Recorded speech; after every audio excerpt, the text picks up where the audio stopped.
राहता शहरातील नगर मनमाड रोडवरील इशिता गिफ्ट गॅलरीमध्ये घुसून पैसे व सोन्याची अंगठी सिद्ध करून देतो असा बहाणा करत महिला व्यापाऱ्याची 45,000 रुपयांची फसवणूक करणाऱ्या दोन भामट्यांना राहता पोलिसांनी तत्परतेने कोपरगाव रेल्वे स्टेशनवरून ताब्यात घेतले आहे.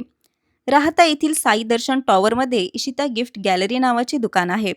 बुधवारी 26 ऑगस्ट 2026 रोजी दुपारी 12:15 वाजेच्या सुमारास महिला या दुकानात एकटाच असताना भगवे कपडे घातलेले दोन हिंदी भाषिक इसम तेथे आले.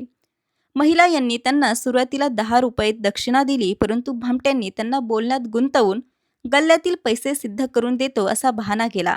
त्यांनी काउंटर बाहेर पैसे आणायला लावून गल्ल्यातील 5,000 रुपये रोख रक्कम हात चलाकीने स्वतःच्या झोळीत टाकली.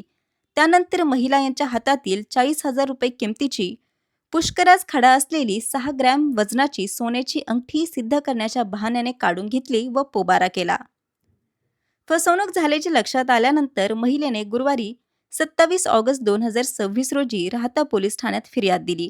यावरून पोलिसांनी भारतीय न्याय संहिता 2023च्या कलम 318(4) आणि 3(5) अन्वये गुन्हा दाखल केला. कोपरगाव पोलीस ठाण्याचे पोलीस हवालदार बाळासाहेब जरे यांनी तपासाची चक्रे वेगाने फिरून आरोपींच्या फोटोच्या आधारे शोध घेतला. कोपरगाव रेल्वे स्टेशन परिसरातून या दोन्ही आरोपींना पकडण्यात यश आले.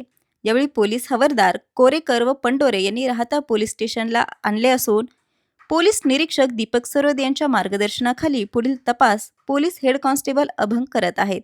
संवाद महाराष्ट्रासाठी रवी वाघडकर, कोपरगाव.